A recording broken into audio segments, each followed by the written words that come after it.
오늘 여러분과 함께 밤이 오리니라는 제목으로 은혜를 나누겠습니다.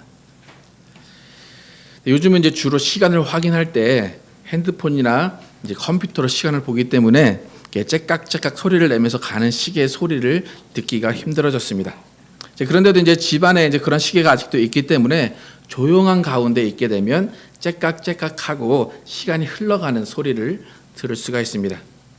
그리고 여러분은 한 번쯤은 다들 초침이 움직이는 그런 것을 빤히 바라보면서 이렇게 생각에 잠긴 적이 아마 있으실 것입니다. 그렇게 초침이 움직이는 것을 보면 시간이 멈추지 않고 가고 있구나라는 것을 우리는 잘 알 수가 있습니다. 그러니까 시간은 우리가 생각하지 않아도 그냥 가고 있고 우리가 의식하지 못하고 있어도 시간은 흘러가고 있습니다. 가끔 제가 생각하는 것 중에 아마 이 세상에 우리 얼굴을 볼 수 있는 거울이나 물 같은 그런 것이 없고 10년을 주기로 해서 우리 얼굴이 변하는 것을 사진으로 한 번씩 보여준다 한다면 10년마다 우리는 깜짝깜짝 놀랄 거예요. 그죠? 네. 내가 생각했던 내 모습이 전혀 아닌 나의 모습을 볼 때에 우리는 정말 충격을 받을 것입니다. 그런데 우리는 매일매일 우리의 모습을 보기 때문에 우리의 모습이 변해가는 것을 잘 모르고 산다라는 거예요. 주름이 언제 생겼는지도 모르고 우리가 변해가고 있다는 것을 느끼지 못하면서 인생을 살아갑니다. 며칠 전에 이제 70대 중반이신 어떤 분과 이야기를 할 기회가 있었는데 식사 중에 옆 테이블에 이제 어떤 1살 아이를 둔 엄마가 있었어요. 근데 그 엄마를 보면서 내가 처녀였을 때 저 처녀를 봤는데 벌써 아이가 1살이네. 그러시면서 하시는 말이 그럼 내가 얼마나 늙은 거야? 라고 말씀을 하시는 것을 들었습니다. 그러니까 자신에게 주어진 인생의 세월은 못 느끼지만 다른 사람이 변한 것을 보면서 나도 그만큼의 시간이 지났겠구나라고 느낄 때가 있습니다. 저도 이제 지금 거울을 보면 20대 초반 얼굴인 것 같아요. 아직 20대 나 이랬었는데 그런데 이제 사진을 이제 와이프한테 보여주면 전혀 다른 사람이라고 하더라고요. 그러니까 저를 20년 만에 보는 사람도 너 왜 이렇게 됐냐? 라고 말할 수도 있을 거예요. 여기 계신 이제 40대 이상의 분들은 제가 별다른 설명을 안 해도 아마 제 말을 다 이해하실 것입니다. 또 인생에 대해서 남은 날들에 대해서 초시계가 가는 것처럼 어쩌면 심장이 쿵쾅쿵쾅 다 하실 것입니다.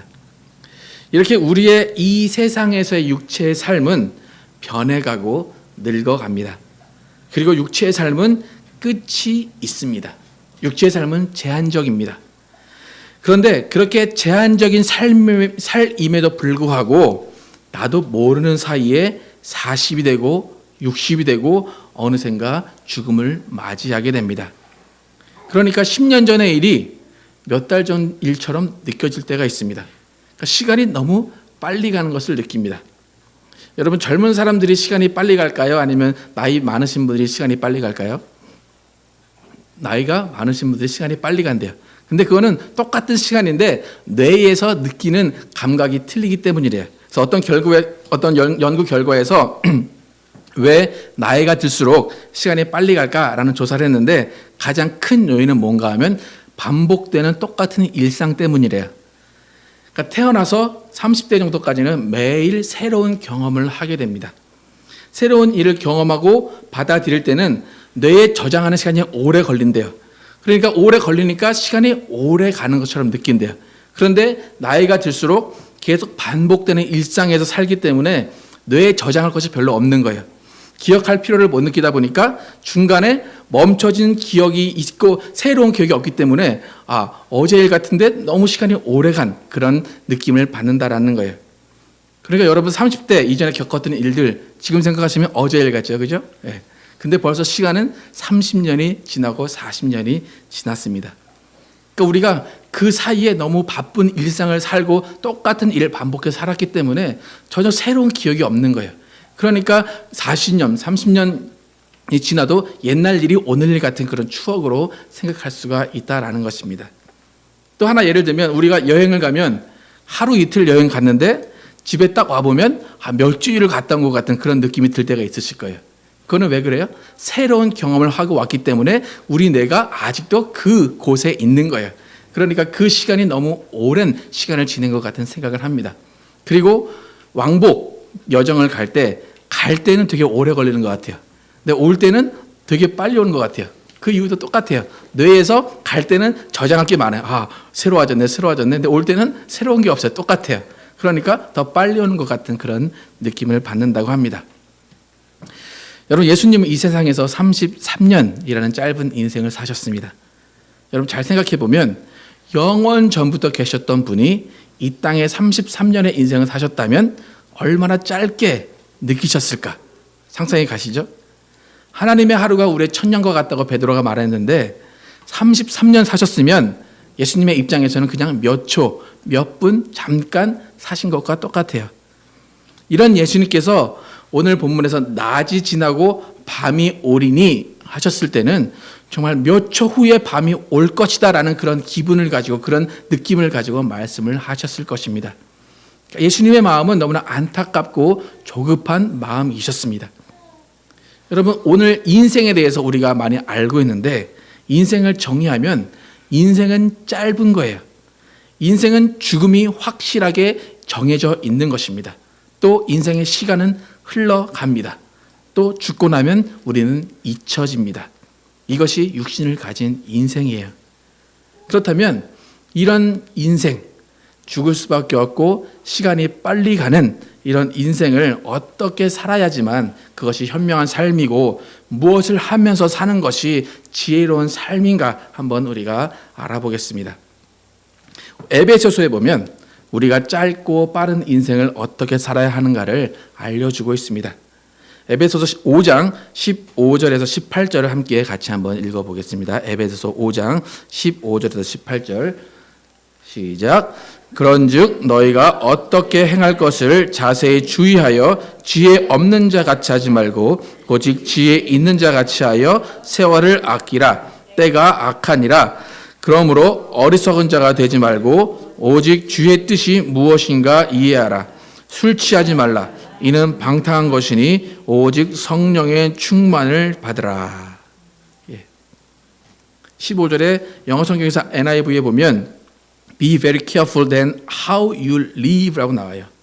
어떻게 살 것인가 주의하라 라고 나와요. 그러니까 한국어 성경에서 행한다라고 하는 것이 NIV에서는 사는 것이라고 번역을 하고 있습니다.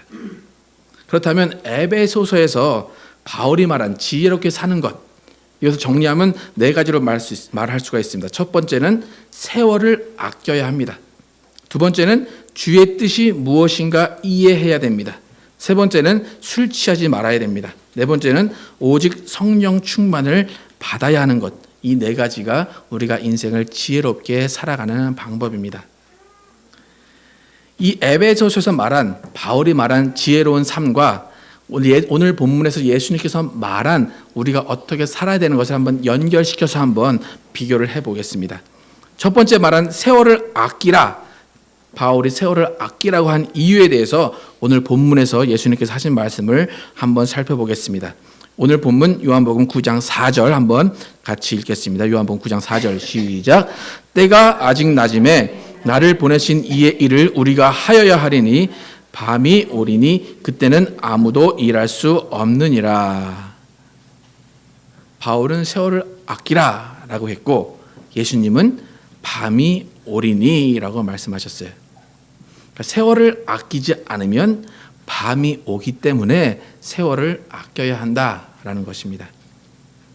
그러니까 지혜롭지 못한 사람은 어떤 사람인가 하면 세월을 아끼지 않는 사람입니다. 그러니까 항상 낮이 지속될 것 같은 그런 기분을 가지고 사는 사람입니다. 그런데 밤은 반드시 옵니다. 죽음은 반드시 오는데도 불구하고 자신과는 상관없는 것처럼 사는 사람이 지혜롭지 못한 사람입니다. 여러분, 전담에서 가장 많이 듣는 소리 중에 하나가 다음에 시간 되면 가겠습니다 라는 소리를 많이 듣죠. 그러니까 많은 사람들이 자신에게 나중이 있을 것이라 생각하고 기회가 또 있을 것이라고 생각을 합니다.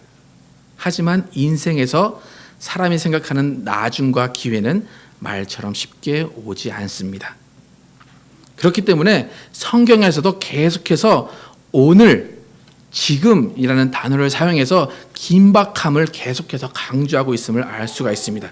고린도후서 6장 2절에 보면 가라사대 내가 은혜 베풀 때에 너를 듣고 구원의 날에 너를 도왔다 하셨으니 보라 지금은 은혜 받을 만한 때요 보라 지금은 구원의 날이로다 라고 말씀합니다. 히브리서 3장 7절에서 8절에 보면 그러므로 성령이 이르신 바와 같이 오늘날 너희가 그의 음성을 듣거든 노하심을 격동하여 광야에서 시험하던 때와 같이 너희 마음을 강팍해 하지 말라라고 합니다. 그러니까 오늘 지금 계속해서 반복을 하고 있습니다. 그러니까 지혜로운 인생을 사는 사람은 오늘 그리고 지금 마음을 열어서 주님을 영접하고 맡겨주신 일을 감당하는 사람이 지혜로운 사람입니다. 그 사람이 세월을 아끼는 인생을 사는 사람입니다. 나는 괜찮겠지. 오늘은 괜찮겠지. 지금은 괜찮겠지 라고 생각하면서 스스로 지혜롭게 넘기는 사람은 지혜로운 사람이 아니라 우둔한 사람이라고 말하고 있습니다. 여러분 이미 교회 안에 있는 신자들이라 할지라도 진짜 오늘이라는 말과 지금이라는 말을 항상 되새기면서 살아야 됩니다. 우리는 매일의 말씀과 지금 성령께서 우리에게 하시는 음성을 듣고 있어야 됩니다. 지금 이 시간의 말씀에 집중하지 못하고 성령의 음성을 듣지 못한다면 나중을 기약하는 것은 더 힘든 일입니다. 여러분 1년 전에 하신 말씀이 아니에요. 10년 전에 하신 말씀이 아니라 오늘 그리고 지금 영혼에 하시는 말씀을 들을 수 있어야 그 영혼이 살아있는 영혼이고 그 영혼이 하나님과 예수님과 상관이 있는 영혼입니다. 크리스찬은 추억을 가지고 사는 사람들이 아닙니다. 크리스찬의 신앙생활은 녹화 방송이 아니라 생방송입니다. 날마다 죽고 날마다 새로워지면서 오늘을 사는 사람이 크리스찬입니다. 믿는 사람들 중에도 나 예전에 열심히 있었는데 나도 예전에 개척교회에서 열심히 했는데 라고 옛 신앙을 추억하시는 분들이 많이 계세요. 하지만 추억이 중요한 것이 아니라 그분들이 지금 어느 장소에서 어떻게 신앙생활을 하고 있는가가 가장 중요한 것입니다. 여러분 천국 가는 신앙 그것은 전체 신앙의 평균을 내서 가는 게 아니에요. 처음에는 100이고 오늘은 50이야. 그러니까 한 75 정도 되겠다. 이 정도면 괜찮겠어. 그것이 아니라 우리가 천국 가는 것은 예수님이 오시는 마지막 그때 그날 그 시간에 우리 신앙이 어떻게 돼 있는가에 따라서 천국을 가는가 못 가는가가 결정이 된다라는 거예요. 또 그렇다고 여러분 또 그럼 오늘 안 오시니까 오늘은 또 놀자. 오실 때 되면 내가 열심히 해야지. 내일 오실 거예요, 그죠? 그러니까 오늘 지금 우리의 신앙이 정말로 어떻게 돼 있는가를 우리는 항상 살피면서 오늘의 삶을 사는 크리스찬이 되어야 됩니다. 예전의 신앙 좋았던 나빴던 다 지나간 것입니다. 오늘의 신앙이 더욱 중요한 것입니다. 두 번째로 바울은 사람이 지혜로운 인생을 살면서 예수님의 뜻을 이해해야 한다고 말했습니다. 그러면 바울이 말한 예수님의 뜻을 이해하는 것이 무엇인지 예수님께서 어떻게 말하셨는지 한번 살펴보면서 두 가지를 비교해 보겠습니다. 다시 본문 3절과 4절을 함께 같이 읽어보겠습니다. 3절 4절 시작. 예수께서 대답하시되 이 사람이나 그 부모가 죄를 범한 것이 아니라 그에게서 하나님의 하시는 일을 나타내고자 하심이니라. 때가 아직 낮음에 나를 보내신 이의 일을 우리가 하여야 하리라. 밤이 오리니 그때는 아무도 일할 수 없느니라. 지금 3절과 4절에서 예수님이 반복해서 사용하신 단어가 한 가지 있습니다. 어떤 단어죠? 빨간색으로 되어 있는 거 일이라는 단어입니다. 3절에서는 하나님의 하시는 일이라고 표현되어 있고 4절에서는 나를 보내신 이의 일이라고 표현되어 있습니다.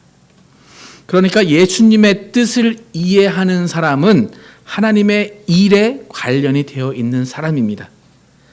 예수님도 하나님의 일을 위해서 이 땅에 오셨고 그 일을 하셨습니다. 그리고 4절에서 말씀하시듯이 우리도 그 일을 해야 한다고 말씀하십니다. 여러분 일이라고 하는 단어를 생각하시면 이렇게 마음이 설레십니까? 아니면 또 해야 돼? 그렇게 생각이 되십니까? 그런 사람이 있어요. 워크홀릭이라고 하죠. 워크홀릭. 일하는 게 너무 좋아서 일만 하는 사람이 있어요. 근데 그 사람들 제외하고는 대부분은 일하는 것 이렇게 즐거운 사람이 많이 없습니다. 정말 목숨 걸고 일하라고 한다면 정말 목숨 걸고 일할 사람은 많이 없습니다.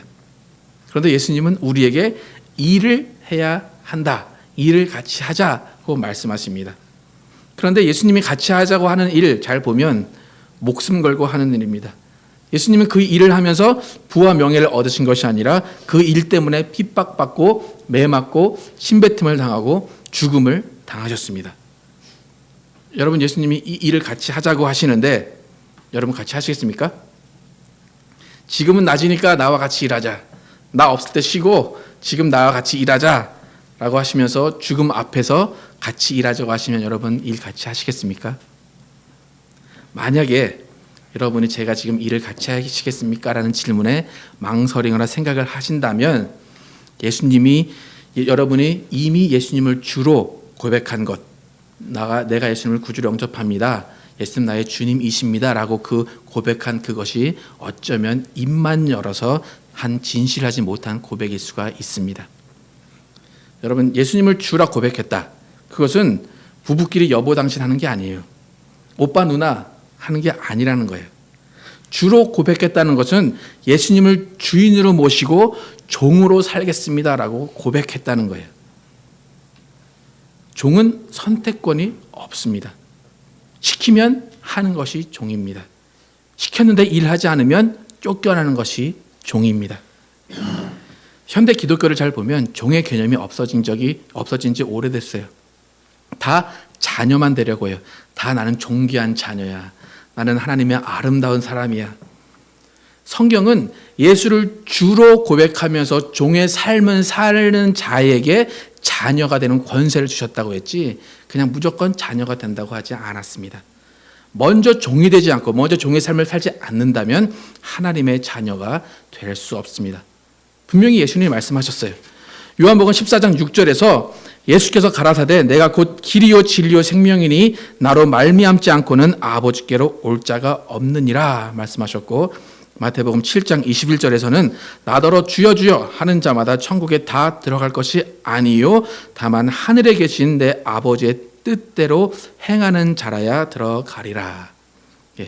입으로 주여 주여 한다고 들어가는 것이 아니라 아버지의 뜻대로 행하는 자, 아버지 뜻대로 사는 자가 천국에 들어간다고 말씀하셨습니다. 그러니까 입으로 나는 주여 했어, 나는 예수를 주로 고백했어, 나는 괜찮아, 그것이 아니라 정말 주인을 섬기는 종의 일을 하며 살고 있는 그 자가 천국에 들어가는 것입니다. 바울은 예수님의 뜻을 이해하라 라고 했습니다. 예수님은 아버지의 뜻을 행하라 라고 했습니다. 예수님의 뜻, 그것은 바로 아버지의 뜻입니다. 그러니까 그 아버지의 뜻은 하나님의 일을 나타내고 하나님의 영광을 나타내기를 원하시는 것, 그것이 아버지의 뜻입니다. 예수님께서 이 땅에 오셔서 아버지의 뜻을 이루셨습니다. 그것은 뭐냐면 이 땅에서 하나님의 일을 하고 하나님의 영광을 위해서 자신의 모든 것을 바치신 것입니다. 예수님께서 말씀하셨습니다. 아버지의 뜻을 행하는 자라야 천국에 들어간다. 그러면 하나님의 하시는 일, 예수님의 일, 하나님께서 보내신 예수님의 일이 무엇인가 구체적으로 한번 보겠습니다. 여러분, 하나님의 일이 무엇일까요? 여러분, 하나님의 일을 감당하십시다, 하나님의 일을 우리가 합시다라고 할 때 하나님의 일이 도대체 뭐길래 하나님의 일을 하라고 할까? 많은 생각이 있으니까 너무 복잡해요, 그죠?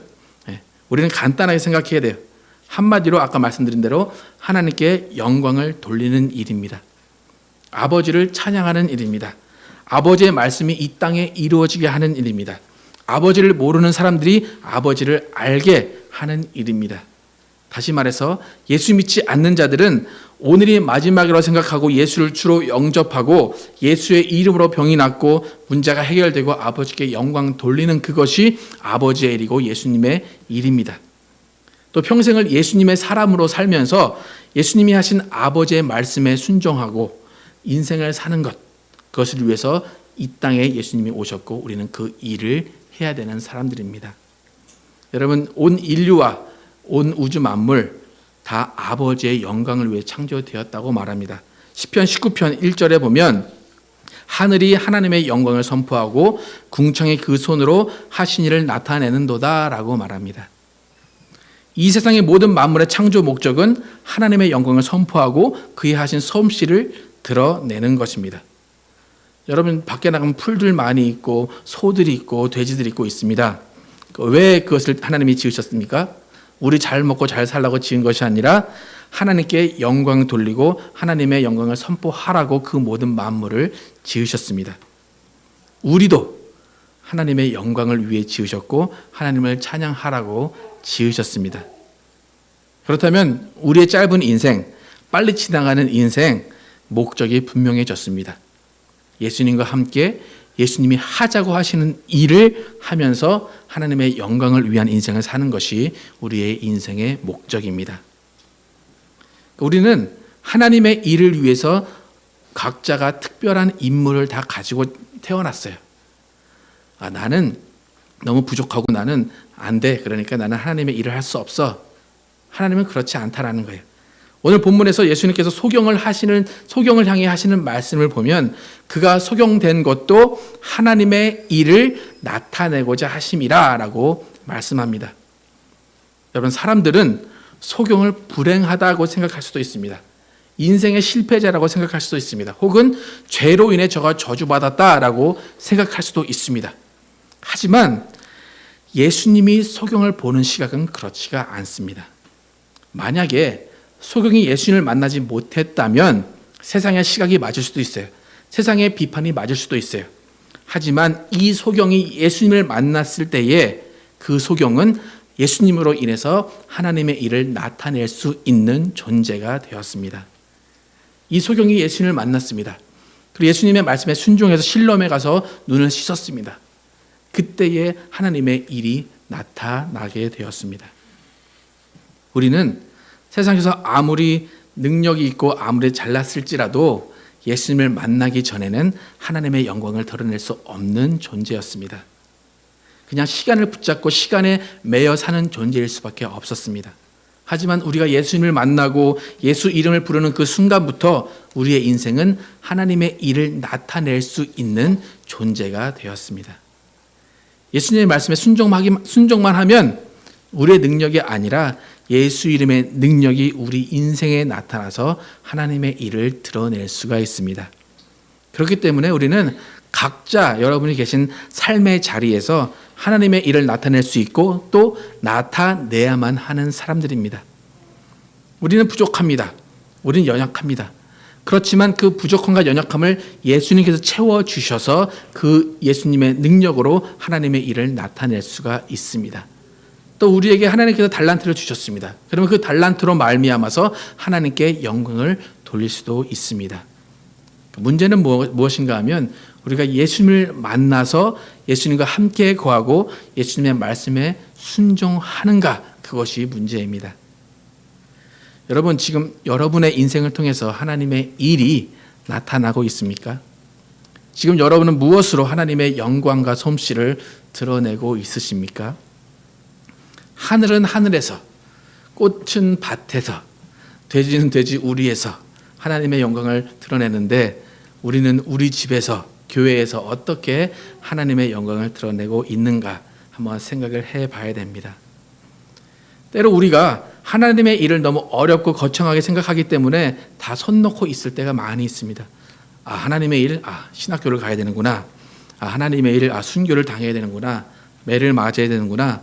어떤 놀라운 은사가 있어야 되는구나 하기 때문에 하나님의 일이 쉽다고 생각하지 못하고 하나님의 일을 내가 감당할 수 없다라고 생각하기 때문에 손을 놓고 있습니다.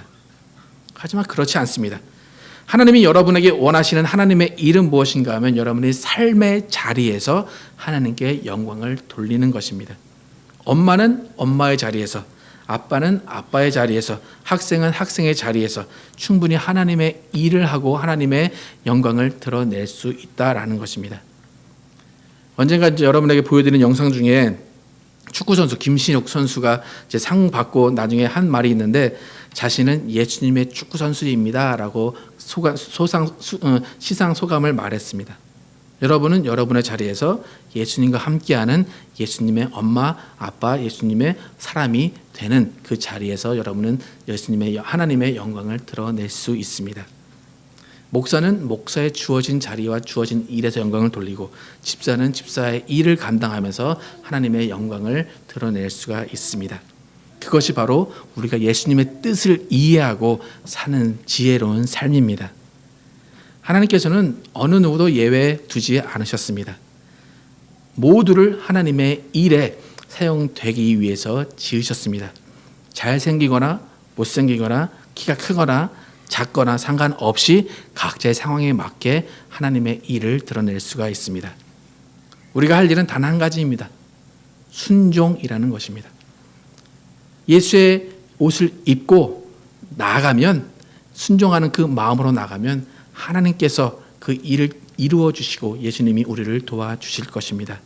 또 성령께서 우리와 함께 하셔서 성령이 그 일을 하실 것입니다. 여러분, 지금 여러분은 어떤 옷을 입고 계십니까? 예수님의 옷을 입고 예수님의 일을 하고 계십니까? 월마트에서 일하는데 타겟 옷 입고 일하면 일할 수 있습니까? 타겟에서 월마트 옷 입고 가면 일 안 시켜줍니다. 그죠? 네. 월마트에서 일하려면 월마트 옷을 입고 일하는 것처럼 예수님의 일을 하려고 한다면 예수님의 옷을 입고 해야 되는 것입니다.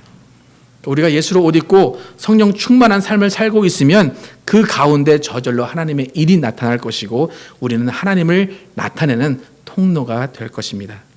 여러분, 지금 여러분 삶 가운데 하나님의 일이 나타나고 있음을 확실하게 증거하시기 바랍니다. 여러분을 통해 하나님의 영광이 드러나고 하나님의 솜씨가 드러나고 있다라고 정확하게 증거하시기 바랍니다. 밤은 옵니다. 언제 올지 모르지만 속히 온다고 말씀하셨습니다. 우리는 일할 수 없는 밤이 온다는 것을 기억하시고, 하나님의 일을 드러내고 싶어도 드러낼 수 없는 그때가 온다는 것을 기억하시고, 정말 예수 이름을 부르고 예수 이름 앞에 무릎 꿇고 성령의 음성을 들을 수 있는 이때에 하나님의 일을 감당하시기 바랍니다. 여러분, 낮에 일해야 밤에 대가를 받습니다. 낮에 일 안 하고 놀면 밤에 대가를 받지 못합니다. 시간은 빨리 가고 인생은 허무하게 지나갑니다. 여러분으로 인해서 여러분이 있는 그 자리에 예수님의 향기가 가득 차기를 바랍니다. 예수 이름이 전파되기를 바랍니다. 하나님의 사랑과 능력이 전해지고 하나님의 영광이 드러나기를 바랍니다. 그래서 우리 모두는 각자에게 주어진 인생의 자리에서 빛 대신 예수님과 함께 밤이 올 때까지 하나님의 일을 충실히 맡아서 하시는 여러분과 제가 되기를 예수 이름으로 축원합니다.